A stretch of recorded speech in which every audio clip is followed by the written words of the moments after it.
tal? ¿Cómo están? Comenzamos un nuevo punto de encuentro que hoy vamos a dedicar a un tema pues, que nos preocupa absolutamente a todos los ciudadanos, la salud, y más concretamente la oncología.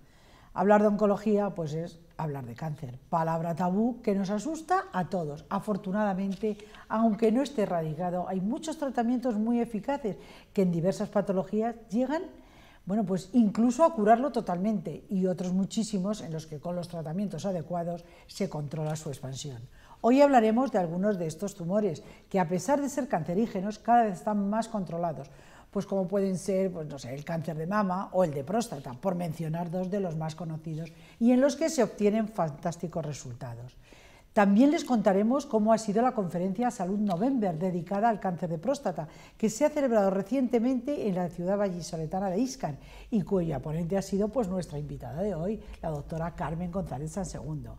Y además hablaremos de las nuevas técnicas que se utilizan y que son cada vez menos invasivas y, por supuesto, de la protonterapia, técnica que se va a utilizar en la sanidad pública española gracias a la donación de Amancio Ortega. Desde aquí, muchas gracias, señor Ortega, por preocuparse de este tema tan importante. Bueno, pues para hablar de esta cuestión, de este tema, importante no, importantísimo, pues me acompaña, como les he anticipado, la doctora Carmen González Sansegundo, que es adjunta del Servicio de Oncología y Radioterapia, no se dice así, ahora me corrige la doctora, del Hospital Gregorio Marañón, y además es profesora asociada en la Universidad Complutense de Madrid. Doctora González, muy bienvenida a nuestro programa. Encantada de estar aquí. Encantada. ¿Cómo es el servicio exactamente? Pues sé que no lo he dicho bien. Bueno, lo he dicho casi bien. Es servicio de oncología radioterápica. En España hay dos especialidades oncológicas perfectamente separadas, que es la oncología médica y la oncología radioterápica, separadas como especialidad, porque se pueden coger a través del MIR. Y las dos están muy interconectadas, evidentemente, pero la nuestra es oncología radioterápica, pero está casi igual. Ya. Bueno, pues gracias por la información. Yo sabía que no lo estaba diciendo bien, vaya por delante. Bueno, doctora, yo decía, hablar de cáncer, pues es que a uno como que le asusta, y es para asustarse, porque, en fin, sesga muchas vidas, pero afortunadamente hay nuevos tratamientos y esto está empezando a ser otra cosa. Entonces yo quiero que nos cuente, nos hable lo que quiera un poco sobre el tema del cáncer en general, y luego ya nos centraremos, por haber sido noviembre el mes dedicado al cáncer de próstata, nos centraremos en esta patología. Yo siempre digo lo mismo, es una pena que todavía el cáncer siga siendo una palabra tabú, es decir, cuando hay algún famoso que dice que ha tenido un tumor, se le considera un valiente cuando lo dice públicamente, cuando realmente el cáncer, desgraciadamente, no es una enfermedad que se cura siempre, pero no es una enfermedad ni mucho menos vergonzante, y sobre todo los resultados en cuanto a datos son esperanzadores. No solamente han mejorado y siguen mejorando todavía las cifras de curación, que en general en la mayor parte de los tumores está por encima del 60-65%, sino que es que además la oncología ha avanzado mucho en dos aspectos que son el diagnóstico precoz, o sea, los tumores se curan más porque se diagnostican más precozmente, y luego en cuanto a la precisión en los tratamientos, no solamente desde el punto de vista de la oncología médica, que siempre se habla de nuevos fármacos más dirigidos a tumores, sino también en lo que se refiere a mi especialidad, a la oncología radioterápica, la precisión en cuanto a la administración de los tratamientos. Podemos tratar tumores que antes casi no veíamos, podemos hacerlo con más precisión, y eso nos favorece que podamos dar dosis más altas de radioterapia, prevenir mejor los efectos secundarios de las zonas que están alrededor y conseguir porcentajes de curación muy altos. En algunos tumores, como ha comentado usted, de cáncer de mama o cáncer de próstata, la probabilidad de curación a 10 años está por encima del 80%, ¿no? Y esas son unas cifras en los dos tumores más prevalentes en España que por lo menos nos invitan al optimismo. Sin duda. Decía que no es vergonzante, por supuesto que no, doctora, faltaría más, pero sí que es que asusta, porque por aquello de que el cáncer está asociado con muerte, y por mucho que digamos, por muy dura que sea esta vida, muy terrible que sea y muy hartos que estemos, no nos queremos morir. Y entonces, pues, cuando oyes la palabra cáncer te asustas un poco, pero es verdad que gracias a, pues eso, a todas estas nuevas técnicas que ahora nos contará con más detalle la doctora, afortunadamente, en fin, hablar que 10 años después de diagnosticarte un cáncer sigues ahí y estás curado, pues bueno... Caramba, es como vergonzante, al contrario, para contarlo, y además con orgullo. Sí, lo que pasa es que yo creo que también es verdad, yo siempre además a los alumnos de medicina cuando les doy clase, siempre les digo, cuando todos dicen un juego de palabras, ¿no? ¿Cuál es el cáncer? ¿Qué asocias después? La mayoría repiten efectivamente muerte, ¿no?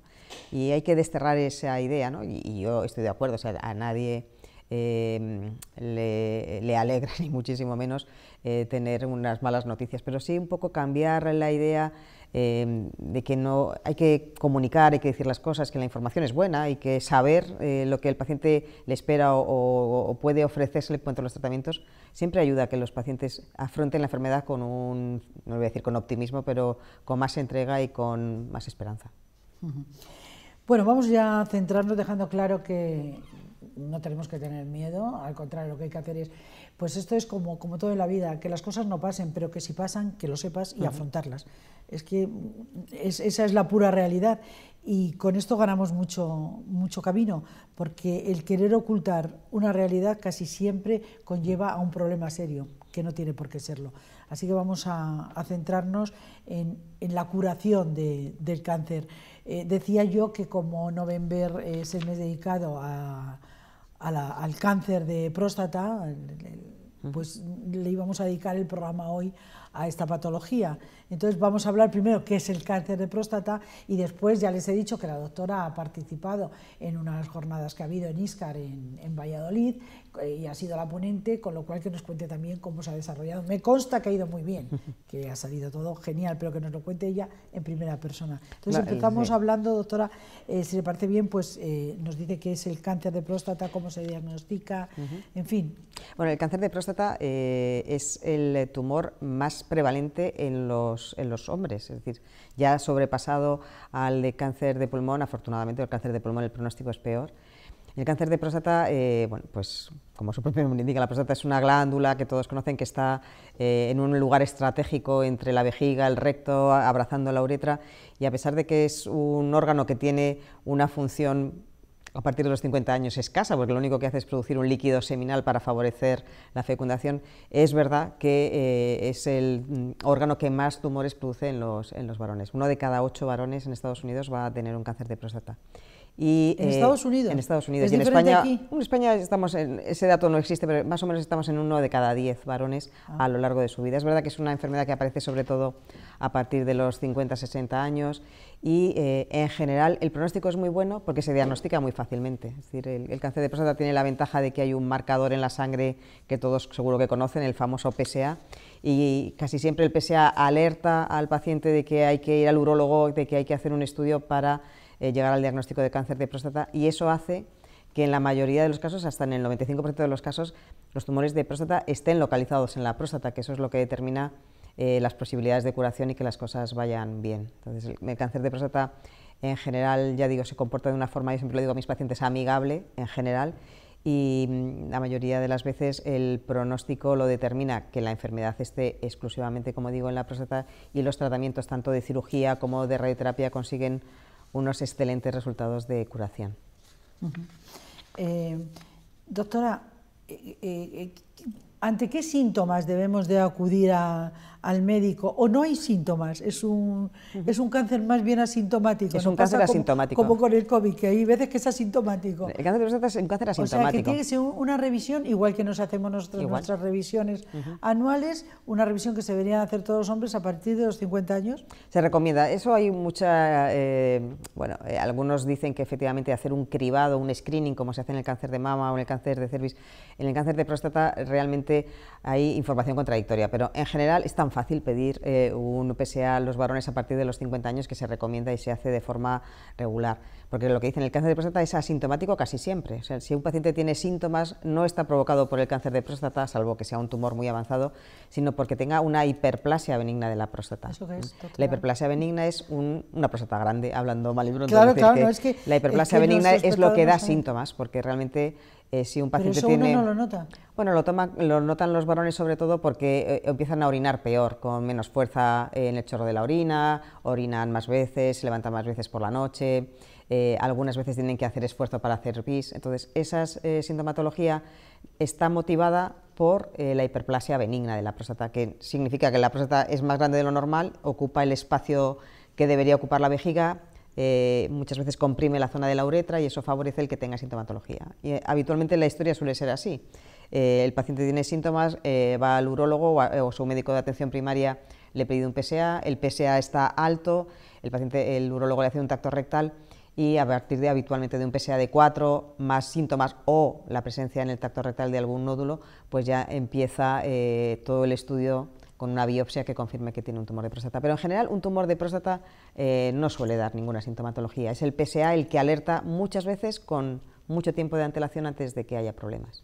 Pues doctora, en esta tesitura se me ocurre a mí que como norma, ¿por qué no se pide a todos los mayores de 50 años, cuando van a hacerse una analítica de estas de control, que vas a ver cómo tienes el azúcar y cómo tienes, ¿por qué no te piden ya el PSA? Se pide casi siempre, casi siempre se pide. Otra cosa es que el paciente no sepa lo que le está pidiendo. Habitualmente se pide, o la recomendación es que se haga un PSA entre los 50 y los 75 años. El no pedirlo no es porque no sea eficaz el pedirlo, sino porque muchas veces se diagnostican cánceres de próstata de una forma muy precoz y se sabe que el cáncer de próstata, que llamamos nosotros de muy bajo riesgo, el diagnosticarle antes no significa que se vaya a curar más, que incluso en ese tipo de tumores, cáncer de próstata de muy bajo riesgo, el hacer una cosa que se llama vigilancia activa, es decir, no hacer ningún tratamiento, el paciente puede vivir años, morirse de otra cosa antes de que le dé ningún problema, ¿no? Pero en general sí que en la mayoría de los países sí que se recomienda realizar un PSA a partir de los 50 años, que es cuando es más frecuente. En pacientes que tienen una historia familiar de cáncer de próstata, muchos miembros de una misma familia que han tenido un cáncer de próstata o tumores diagnosticados a edad temprana, en esos pacientes sí que se recomienda empezar a hacer el cribado de PSA un poquito antes, pero en general la recomendación es que hacer un PSA cada año o cada 2 años, dependiendo de las cifras de PSA y de cómo evoluciona el PSA. No hay que mirar solo la cifra, sino la cinética del PSA con la velocidad a la que sube. Y hacer una revisión por parte del urólogo programada si el paciente nota sintomatología o el PSA sube. Doctora, nos ha dicho que en Estados Unidos 1 de cada 8 hombres van a tener cáncer de próstata. En España 1 de cada 10. ¿Qué factores influyen o qué influye para esta diferencia? ¿No es algo generalizado? Bueno, realmente es que en España tienen... ¿La alimentación, por ejemplo? No. Yo creo que el dato simplemente de 1 de cada 8 es que siempre nos basamos en los registros americanos y en España está en ese orden. En los países de Europa y Estados Unidos, 1 de cada 8, cada 10 varones tendrá un cáncer de próstata. No se sabe por qué se produce el cáncer de próstata. Esto es una cosa que nos preguntan siempre. La etiología del cáncer de próstata, salvo ese 5% de tumores familiares o hereditarios, son casos esporádicos y que se desconoce la etiología, ¿no? Siempre hay gente que dirá, pues es porque se ha hecho una vasectomía o es porque se desconoce. La etiología en la mayor parte de los tumores es desconocida y en el cáncer de próstata también. Y no se puede prevenir, simplemente lo que se puede hacer es, como le comentaba, un diagnóstico precoz, hacerse el PSA, acudir al urólogo ante cualquier sintomatología. Pero no hay un sistema de prevención. Hace años se hicieron estudios con 2 fármacos que se daban comparativamente con un placebo y se vio que aunque el número de tumores de próstata era un poquito menor, la supervivencia era la misma y ya no se da ningún fármaco para la prevención del cáncer de próstata. Ya. Tratamientos, porque yo tengo aquí que la cirugía, la radioterapia externa y la braquiterapia, ¿lo he dicho bien? Sí. Que curan más del 95% de los casos. Bueno, los tumores de próstata, como le he dicho, la mayoría de las veces están localizados y nosotros en base a 3 factores, a los niveles de PSA, al tamaño del tumor y al grado de agresividad, los clasificamos en bajo riesgo, riesgo intermedio y alto riesgo. Eso está perfectamente estandarizado y en todos los países del mundo se habla de esos grupos de riesgo. En los pacientes de bajo riesgo y en los pacientes de riesgo intermedio, la cirugía, la radioterapia en cualquiera de sus formas, la radioterapia externa, que es la idea que tiene todo el mundo de los aceleradores lineales, o la es lo de que vas, te dan a la sesión, etcétera. Y la braquiterapia, que es una forma de radioterapia que coloca unas semillas o unas agujas en el interior de la próstata y que digamos que la radiación está localizada exclusivamente en la próstata y no hay que atravesar los tejidos como hace la radioterapia externa. pues la braquiterapia, la radioterapia externa y la cirugía, la prostatectomía, curan igual. Es decir, la probabilidad de que el paciente dentro de 10 años esté curado es del 95%.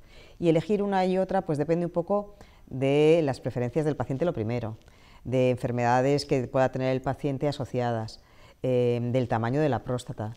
Y la opción, nosotros siempre decimos que deberíamos ofrecer las dos opciones hablando con las dos especialidades, urología y oncología radioterápica, para que el paciente decida cuál es la mejor opción. Y luego están los pacientes con enfermedad localizada de alto riesgo, en los que la radioterapia asociada a un tratamiento hormonal, se sabe que los tumores de próstata dependen un poco de la testosterona, de las hormonas masculinas. La radioterapia asociada al tratamiento hormonal consigue unas cifras de curación que son altas, incluso en pacientes de alto riesgo, por encima del 80% a los 10 años. Y hay que seleccionar a esos pacientes, explicarles que la prostatectomía, que se puede hacer en casos, en casos seleccionados, conlleva un mayor riesgo de que después pueda volver a aparecer. Entonces, si asumen ese riesgo, adelante, pero asumen también de hacer la radioterapia. La extirpación de la próstata como tal podría repetir, o sea, volver a tener el cáncer, ¿entendido? Sí, sí. Más fácil que si se hace... En los pacientes de alto riesgo, estoy diciendo, los pacientes de alto riesgo son pacientes que tienen ya datos de mayor agresividad. Habitualmente el tratamiento que llamamos nosotros, decimos siempre en oncología, de primera línea, ¿no? Lo que se le ofrece al paciente, porque es el que más opciones tiene de curación, es la radioterapia externa y braquiterapia asociada al tratamiento hormonal durante 2 años. Muchos pacientes nos dicen, y no se me puede operar, porque todavía la gente tiene idea de que solo lo que se opera se cura, y eso, el cáncer de próstata desde luego no es así. Y es verdad que en pacientes de alto riesgo la prostatectomía es un tratamiento que se puede realizar en casos seleccionados, asumiendo que en los pacientes de alto riesgo hay aproximadamente un 50% de los pacientes que, a pesar de haberle quitado la próstata, pueden tener una recidiva, que en el cáncer de próstata se llama recidiva bioquímica, que es un concepto que solo aparece en el cáncer de próstata y es gracias al PSA. Cuando a un paciente le operan y le quitan la próstata, el PSA tiene que ser 0. Le han quitado la próstata, no puede producirse PSA. Si en el seguimiento de ese paciente el PSA sube por encima de un determinado valor, que es 0,2, pues indica que la enfermedad ha podido volver a aparecer y hay que ver dónde está la enfermedad y tratarlo con la alternativa que no se utilizó anteriormente. Si el paciente se trató con cirugía, pues habitualmente se hace un tratamiento con radioterapia. ¿Dónde puede estar? Bueno, ahora hay técnicas de imagen, que es una prueba de imagen que se llama PET-TAC, que consigue con cifras tan bajitas de PSA como 0,2 localizar dónde está lo que puede estar produciendo el PSA, que habitualmente suele ser o en el lecho de la cirugía, que se ha quedado un margen afecto, que decimos nosotros, o algún ganglio que no se haya resecado durante la cirugía y que se puede tratar con tratamiento de radioterapia. Es decir, que la ventaja de la próstata es que son todo, no sé que son todo ventaja ni mucho menos, pero sí, bueno, el diagnóstico precoz del PSA y luego el que el PSA nos ayude en el seguimiento del paciente a diagnosticar precozmente una recidiva, pues también es un factor favorable, ¿no? Porque ya digo, el concepto de recidiva bioquímica no es otra cosa que nosotros vemos en el análisis que el PSA está subiendo y nos alerta que hay algo que debemos parar o frenar antes de que vaya más allá. Ya, qué interesante, no tenía yo idea que después de quitarte la próstata pudiera volver a resurgir, digamos. Claro, yo siempre le digo a los pacientes, porque algunos vienen con la idea equivocada de, pues, quitado el tumor, se quita el problema. Y yo siempre le digo, ¿y entonces para qué le hacen seguimiento? Si realmente no lo hiciera, ¿no? Realmente en todos los tumores se hace un seguimiento porque, en mayor o menor medida, en un 5% o en un 20% en el cáncer de próstata de alto riesgo, la recidiva puede ocurrir, ¿no? Pero claro, si se coge de una forma precoz, la probabilidad de rescate, que llamamos nosotros, pues es más favorable. Lógicamente. Doctora, ¿y qué relación hay? Me consta, sé que hay relación entre la extirpación de la próstata y la incontinencia. Esto ha mejorado también, hay nuevas técnicas, porque yo pues he tenido familia que han pasado por esta situación y al final pues terminaron con problemas de incontinencia urinaria. Claro. Bueno, la incontinencia urinaria es un efecto secundario de los tratamientos sobre la próstata. No hay que olvidar que, como le decía, la próstata está en el sitio estratégico y entonces, bueno, pues la incontinencia puede ocurrir. Es más frecuente con la cirugía que con la radioterapia. Es verdad que con la cirugía cada vez se ve menos porque cada vez las técnicas de cirugía son más seleccionadas, pero también depende mucho, y eso de las manos del cirujano. Yo a todos los pacientes les digo, no es lo mismo un cirujano, un urólogo que opera 3 próstatas al mes al que opera 30, es decir, que eso, como en todas las cosas, como todo en la vida, curva de aprendizaje es muy importante. Habitualmente la incontinencia que queda después de la cirugía, si queda, que no ocurre en todos los pacientes, ni mucho menos, es una incontinencia que suele ser de esfuerzo, es decir, cuando el paciente tose o cuando el paciente hace algún esfuerzo. Una incontinencia con absorbente es rara, es muy rara en manos de un urólogo experto, pero bueno, sí que es verdad que el paciente sí que debe asumir de que hay un riesgo que según las cifras está entre un 5 y un 30% de incontinencia de orina después de la cirugía, mientras que con la radioterapia ese porcentaje es menor del 10%.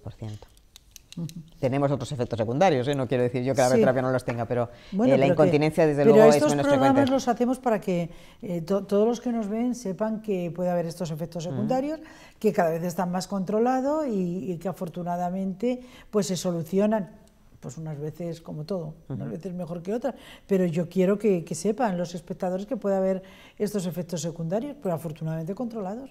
Sí, y sobre todo porque también ha mejorado mucho, no solamente la medicación, sino que también se investiga mucho, aquí yo no soy urologa y no puedo hablar, pero también hay cirugía de la incontinencia, ¿no? Que cada vez en algunos casos rebeldes que no mejoran con los tratamientos o con la fisioterapia de suelo pélvico, pues habitualmente están dando unos resultados que yo creo que sean cada vez más prometedores. Pues esto hace que seamos muy optimistas en este tema que a veces nos puede parecer, por desconocimiento, como es lógico, nos puede parecer pues, que estamos en el final de nuestra vida y nada de eso. Vamos, mucho más lejos de lo que podamos pensar. Doctora, vamos ya un poquito justos de tiempo, pero claro, tenemos que hablar de lo que ha sido esta ponencia que ha tenido en este evento que se organiza, las conferencias November, donde dicen que se organiza, bueno, esto está organizado por la Fundación November Bacher Brothers y que organiza este acto para cambiar la cara a la salud masculina. Me ha gustado mucho Sí, bueno, la verdad es que, no sé si lo sabe, November es ese movimiento que se hace habitualmente en noviembre, que se identifica habitualmente los varones que se dejan bigote para ponerle cara a que, bueno, pues que el cáncer masculino también existe, que no es un tabú, como bien decía usted, ¿no? Habitualmente Movember es, ya digo, el mes del cáncer masculino, sobre todo la próstata porque es el más frecuente, pero también del cáncer de testículo o del cáncer de pene. Y lo que pretende sobre todo es concienciar a los varones que hay que hacerse revisiones, que siempre son un poquito más perezosos que las mujeres. No sé por qué. Y sobre todo también quitarle la mala prensa que puede tener el cáncer de próstata o el cáncer de testículo, que realmente, comparativamente con el resto de los tumores, son los que más se curan. Cuando uno ve las cifras de supervivencia de todos los tumores, el cáncer de testículo y el cáncer de próstata son los que mejores resultados tienen. ¿Están asociados, doctora? Perdón que la introduzca. No, o sea, que tengas cáncer de próstata no quiere decir que tengas que tener de testículos o de pene, y a la inversa. Nada, no tiene nada que ver. El cáncer de próstata es más frecuente a partir de los 60 años, mientras que el cáncer de testículo es el tumor más frecuente entre los 20 y los 30 años. Los tratamientos son distintos, no tienen ninguna relación, y el que un paciente haya tenido un cáncer de testículo no aumenta ni mucho menos el riesgo de tener un cáncer de próstata, no tiene nada que ver.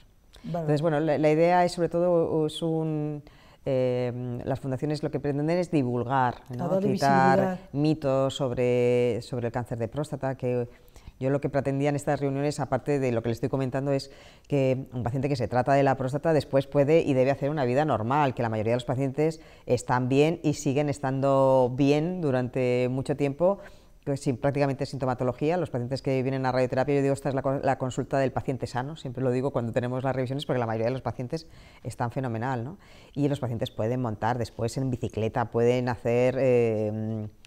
tomarse un vino en las comidas, que les digo yo también que se deben hacer, o hacer un viaje, ¿no? Es decir, que la vida después del cáncer de próstata no tiene por qué cambiar, y lo único que hay que cambiar es esas revisiones periódicas que hay que hacer, habitualmente durante 5 o 10 años, y hacerse un PSA, es decir, que son unas revisiones que son francamente fáciles.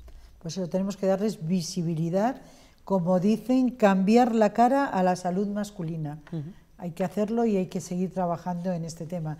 Y he dicho que me gustaría que comentáramos también, para hablar sobre este tema, porque me parece fundamental, el apoyo que desde la Fundación de Amancio Ortega están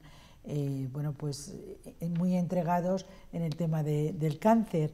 Estas máquinas de protonterapia, lo tengo que decir despacio para no equivocarme, las dos primeras he oído que se van a instalar en el Hospital de la Paz y en el Hospital de Fuenlabrada. Sí. En un principio, porque ha donado una cantidad importante, además lo ha donado, y esta vez se lo han aceptado, porque lo ha donado a Sanidad, pero no a la Consejería de Madrid, sino ha sido al Ministerio de Sanidad. Entonces, y esta vez lo han aceptado, porque la vez anterior, cuando quiso donar el dinero para la lucha contra el cáncer, no se lo aceptaron. Porque bueno, sí que se lo aceptaron, ¿eh? De hecho, la mayoría, ha habido 2 donaciones de Amancio Ortega que, desde luego, nuestra sociedad no sabemos, pues estamos agradecidos, no agradecidísimos. Hombre. Siempre ha habido un déficit de unidades de tratamiento.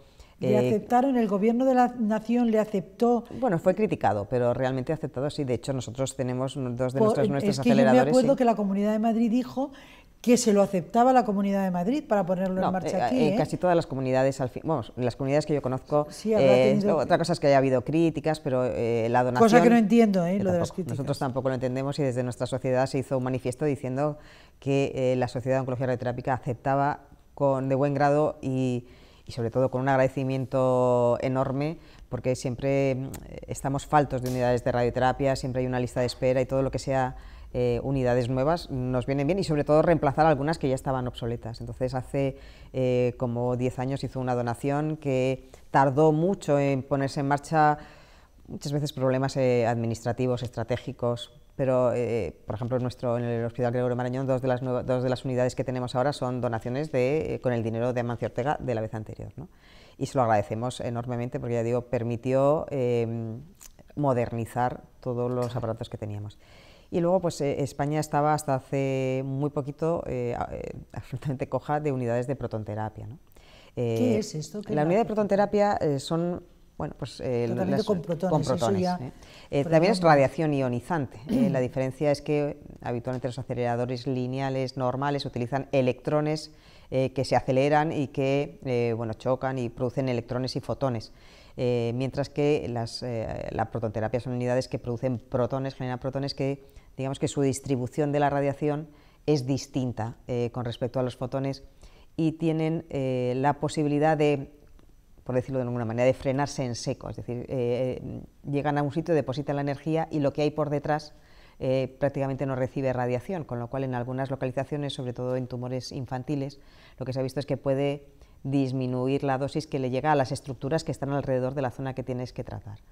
Yo siempre digo, los protones no curan más que los fotones. Eso es una idea que yo creo que desde la sociedad se ha transmitido. Los estudios que hay han visto que los protones y los fotones curan igual, y que en determinados tumores, como pueden ser, por ejemplo, los tumores pediátricos o tumores localizados en zonas críticas, los protones curan igual, pero producen menos efectos adversos a largo plazo, sobre todo en los niños menores de deterioros cognitivos. Es decir, es una oportunidad más de hacer tratamientos con radioterapia mejores, y que, bueno, bienvenidos sean estas unidades que, desde luego, durante muchos años han hecho que los pacientes que necesitaban protones tuvieran que irse fuera de España a tratarse, ¿no? Entonces, todo lo que sea invertir en sanidad, desde luego, nosotros lo agradecemos enormemente. Vamos, todo lo que nos quiera dar. Nosotros está fantástico. Estamos aquí para recogerlo. Fantástico. Doctora, ya me están diciendo que hemos llegado al final, soy consciente de ello, ya me dicen que tenemos que terminar, que me tengo que despedir. Bueno, nos ha faltado mucho por hablar, espero que vuelva y podamos seguir hablando de este tema, si ha estado cómoda y ha estado a gusto aquí con nosotros. Así por supuesto, que pues estoy encantada. Pues yo espero que vuelva sin tardar demasiado. Muchas gracias. Muchísimas por la invitación gracias a la doctora Carmen González Sansegundo, que ella está es adjunta del Servicio de Oncología Radioterápica del Hospital Gregorio Marañón. Gracias de nuevo. Y ahora ya sí, ya me tengo que despedir de todos ustedes, que ya no tengo tiempo para más. Y lo hago como siempre, ya saben, yo soy muy insistente y les digo siempre que tienen que estar ahí, que si ustedes no están, esto no tiene ningún sentido. Así que ya saben, aquí les esperamos. Gracias por acompañarnos un día más y un saludo.